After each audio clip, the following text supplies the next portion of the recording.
Attends, nous, on a un petit mantra aux arts et métiers. Pour commencer, ça te va? Ouais. On le fait ensemble? Préparation mentale? Bonjour Jean-Christophe, Bonjour Julienne, comment vas-tu? très bien. Je suis ravie de t'accueillir aujourd'hui pour cette petite interview. Et puis pour en savoir plus sur toi, sur ton parcours, sur ce que tu vas nous proposer aussi le 8 janvier prochain aux arts et métiers. Et puis on parlera aussi un peu de ton livre parce qu'effectivement, je suis en plein en train de le lire et je t'avoue que non seulement il me touche, je trouve qu'il est extraordinairement bien écrit, que ton approche et ton expérience de la préparation mentale et ton approche avec cette prise de hauteur, de coaching, d'éléments que tu apportes qui nous permettent de décrypter ce que tu as vécu et ce qui nous permet aussi de se dire bon, ben, comment est-ce que je peux le voir sous un autre regard et ce que ça m'apprend et comment je peux finalement passer outre ou évoluer ou surmonter en tout cas ce que j'ai vécu. C'est assez fort, mais on en reparlera tout à l'heure. Parle-nous de toi, tiens. Alors, donc JC, on va dire, pour raccourcir un peu l'histoire. Alors moi, j'aime bien dire que j'ai eu 3 vies. J'ai eu 3 vies. J'ai eu une vie de sportif. J'ai commencé le sport tard et tôt en même temps, parce que j'avais déjà atteint mon physique à l'âge de 14 ans. Donc je faisais déjà cette taille-là. Et j'ai joué au rugby. J'ai joué au rugby et je me suis très vite retrouvé en première division. Donc j'ai eu cette première vie de sportif de haut niveau, où le fil rouge a été, avec mes expériences d'après, toujours le côté collectif. Toujours être utile à quelqu'un. Au rugby, on ne joue pas tout seul. Et ma deuxième vie, ça a été de travailler dans le commerce, dans le retail. Où j'ai commencé directeur de magasin, et puis ensuite j'ai pris des régions, etc. Donc j'ai toujours managé des équipes vers la performance. Alors c'était plus la même que celle d'une équipe de sport, mais c'était une performance commerciale, une obligation de rentabilité. Et puis ma troisième vie a commencé quand je suis devenu préparateur mental. Voilà. Ça fait combien de temps du coup maintenant que tu es Ça la fait préparation mentale? 5-6 ans. Ok. Et qu'est-ce qui te permet aujourd'hui dans la préparation mentale, qu'est-ce qui t'aide, pardon, par rapport à ta première vie d'athlète de haut niveau, par rapport à ta seconde vie en management dans le retail, et qui t'apporte finalement aujourd'hui dans la préparation mentale? Je parlais de ce fil rouge, c'est l'autre. C'est ce besoin de faire grandir l'autre. L'expérience du rugby, où on ne fait rien tout seul, où la place de chacun est très importante pour la réussite collective. Et ça, c'est exactement ce qu'on retrouve en entreprise, dans le management. Et c'est exactement ce que j'ai fait quand j'ai travaillé comme responsable de magasin à animer une équipe, ou directeur régional à animer plusieurs équipes, ou un réseau national après. Ce fil rouge, c'est on fait grandir les gens pour un résultat. En magasin, on fait grandir les gens, on les forme pour s'assurer qu'ils soient à leur place, qu'ils fassent le job comme il faut pour la rentabilité du magasin. Et puis aujourd'hui, mon objectif, c'est de faire grandir chacun d'entre vous pour leur permettre de jouer en première division. Ok. Et aujourd'hui, qui est-ce que tu accompagnes du coup dans la préparation mentale? Alors, j'accompagne des sportifs de haut niveau parce que j'aime ça et que je m'y retrouve et que ça me rappelle des bons souvenirs. Et puis parce que je connais un petit peu la problématique qu'ils vivent, qui est quand même un petit peu différent de ce que tout à chacun peut vivre. En tout cas, ce que j'apprécie beaucoup chez eux, c'est le niveau de connaissance qu'ils ont d'eux-mêmes. Ils savent qu'en bougeant un petit bout du curseur, il y a tel résultat qui va changer. Donc ça, c'est intéressant aussi pour nous, en tant que préparateur mental. Et puis, j'interviens auprès de dirigeants, entrepreneurs, qui cherchent aussi à dépasser des plafonds de verre, à jouer en première division, qui cherchent à savoir qu'est-ce qu'il faut changer en eux pour pouvoir rayonner différemment, pour pouvoir développer du chiffre d'affaires, pour pouvoir mieux manager, pour pouvoir être plus serein au quotidien. Du coup, c'est mieux se connaître pour faire évoluer l'être au profit du faire et donc du résultat par la suite. Exactement. Et donc, quelles sont les clés sur lesquels tu travailles, quels sont les leviers sur lesquels tu travailles pour pouvoir justement développer cette connaissance de soi et donc cette performance d'abord de l'être pour ensuite avoir de bons résultats? Alors en préparation mentale, on travaille avec des outils assez standards, hein. On travaille sur la confiance en soi, la gestion du stress, la visualisation, l'imagerie mentale, les routines de performance, la concentration, la respiration. Tout ça sont des exercices qui vont vous permettre de prendre conscience de la façon dont vous réagissez en fonction de telle ou telle situation. Se connaître, c'est ça. C'est savoir pourquoi, maintenant, je vais avoir telle émotion et donc tel comportement. C'est qu'est-ce qui génère ça chez moi, que j'ai entendu, que j'ai vécu, qui a donné lieu soit à une croyance, soit à quelque chose qui fait que aujourd'hui, je le vis de telle ou telle manière. Donc c'est vraiment aller chercher ça au fond de chacun. Et tu as des exemples, par exemple, soit d'entrepreneurs que tu as accompagnés ou de dirigeants que tu as accompagnés et avec vraiment des leviers sur lesquels tu as travaillé et qui a permis effectivement de déverrouiller ou débloquer des résultats? Un exemple, oui, j'en ai un, ce qui est un petit peu une caricature, mais ça en est un quand même, c'est réel. J'ai travaillé avec un entrepreneur qui gagnait très bien sa vie et il avait un très très bon chiffre d'affaires tous les mois. Et il attaquait le mois d'après systématiquement à zéro. C'est-à-dire qu'il dépensait tout ce qu'il avait. Il n'arrivait pas à trésoriser. Et en creusant avec lui, je me suis rendu compte que sa mère, il a été élevé par sa mère, qui est réunionnaise, et qui lui disait tout le temps, les riches, c'est des égoïstes, c'est pas des gens bien.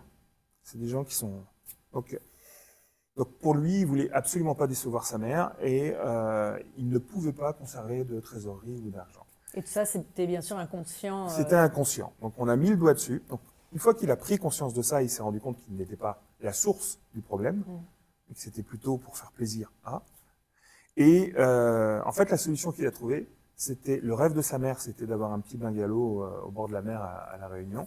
Et il lui a acheté un petit bungalow à La Réunion. Et donc, il a offert ça à sa mère. Et le discours de sa mère a été « Vous avez vu comme il est généreux, mon fils ? Il m'a acheté ça, etc. C'est le plus beau cadeau qu'il pouvait me faire. Il est bon, il est gentil, etc. » Et donc, il n'a plus de remords à gagner de l'argent parce qu'il pouvait en faire un usage bénéfique et avoir un changement de perception vis-à-vis de sa mère. Et le double effet qui se coule, c'est qu'en plus de ça, il se débarrassait de sa mère 6 mois de l'année parce qu'il partait à La Réunion. Voilà. Et il a modifié finalement en travaillant avec toi cette croyance et conjointement finalement le rôle qu'a joué sa mère sans savoir que toi tu étais en train de faire ce travail-là a favorisé aussi ça. C'est exactement ça. En fait, souvent la prise de conscience d'une problématique résout déjà 50% du problème. Il y a un effet domino. Tout à fait. Ok. Et donc du coup, lors de ton intervention le 8 janvier qui aura lieu ici aux Arts et Métiers, quelles sont les approches? Qu'est-ce que tu vas partager avec nous et avec l'ensemble des Gazarts? Alors en fait, je vais essayer de balayer les outils indispensables, enfin les outils. Je vais essayer de balayer avec une approche de certains outils, de certaines clés, comment faire pour prendre conscience de ce qu'on est et de comment on réagit. C'est-à-dire qu'aujourd'hui, chaque personne qui sera présente à un moment dans sa vie, un frein, un blocage, quelque chose qui l'empêche de passer à l'étape d'après, que ce soit conscient ou inconscient. Mais en tout cas, il y a un moment où on bloque. L'objectif, c'est que je donne des clés pour comprendre pourquoi ça bloque. Alors, c'est 1 heure, 1 heure et demie d'intervention, c'est pas non plus un accompagnement individuel, mais ça permet quand même de balayer un petit peu devant la porte et de se dire, ah ben voilà, là, il y a quand même ça, où je prends conscience que effectivement, je suis pas responsable de tout ce qui, pas de tout ce qui m'arrive, mais de tout ce que je fais. Alors, je prends des pincettes quand je dis ça. C'est vraiment notre histoire, notre vécu, notre éducation, notre formation, nos valeurs, tout ce qu'on a entendu de nous, tout ce qu'on a construit, fait de nous quelqu'un d'unique. J'aime bien utiliser le mot d'unicité. Et c'est en fait comprendre comment on fonctionne pour pouvoir après enlever toutes les limites. Et qu'est-ce qui fait finalement la formule du succès, alors, au sens que succès de la définition que chacun peut s'en faire, hein, Mais c'est cette unicité alignée avec un environnement qui finalement est en phase avec qui je suis et en même temps d'avoir fait sauter tous ces freins ou tous ces cadenas qui nous empêchaient d'être nous-mêmes. C'est quoi la bonne formule qui nous permet d'être épanouis, succès, heureux? Tony Robbins dit à partir du moment où tu te connais, tu n'as plus jamais peur. En fait, une fois qu'on se connaît, on ne craint pas le regard de l'autre, ce qui enlève déjà une grosse partie des freins et des blocages. Une fois qu'on se connaît, on sait en quoi on peut avoir confiance, et ce qui est encore un peu limitant, et du coup, on peut faire ce qu'il faut pour continuer de se développer. Donc, c'est en ça qu'on peut rayonner pleinement et s'épanouir, être aligné, dépolariser le bien du mal, les avantages des inconvénients, et être capable d'avancer sans avoir peur. Savoir capitaliser sur ce sur quoi finalement nos forces, qui est liée à notre unicité, et en même temps aussi assumer nos parts peut-être d'ombre ou de là où on sait peut-être moins bien faire, on est peut-être moins bon, ou c'est pas notre truc, et puis finalement c'est bon, bah ok, je fais avec ça parce que je me connais et j'assume et je capitalise et j'ai confiance en mes forces. Et après, c'est aussi faire des choix qui vont dans le bon sens. Est-ce qu'il y a pour toi, il y a aussi une dimension de je prends des décisions avec lesquelles je suis en accord? Oui. Oui, parce que c'est permettre de passer à l'action, c'est être en permanence à mettre un pied devant l'autre. Vous avez le choix, si vous voulez monter au premier étage, soit d'essayer de sauter directement en se disant bah, je vais peut-être pas y arriver, et puis vous allez peut-être répéter 25-30 fois avant d'y arriver, si vous y arrivez. Et puis vous avez aussi la possibilité de prendre les marches une par une, ce qui est plus sûr, plus prudent, et de toute façon on arrivera au même endroit. Le seul intérêt, c'est que quand on prend les marches une par une, on peut se retourner en cours de route et se dire « Waouh, j'ai déjà fait tout ça. Tout ce chemin-là, je l'ai déjà fait. » Et ça, c'est bon pour la confiance. Et on continue d'avancer grâce à ça. C'est un espèce de cercle vertueux qui nous permet de dire « Ok, je suis plus dans la ligne de départ, et finalement, je me rapproche chaque jour un peu plus de ma ligne d'arrivée, en tout cas de ce que j'ai envie de faire. » Exactement. Et on est tous, du coup, champions du monde, de son propre monde. Parlons de la performance d'une vie. Comment t'es venue l'idée d'écrire ce livre? C'est un truc que j'avais en tête depuis longtemps. Je ne savais pas du tout comment le sortir.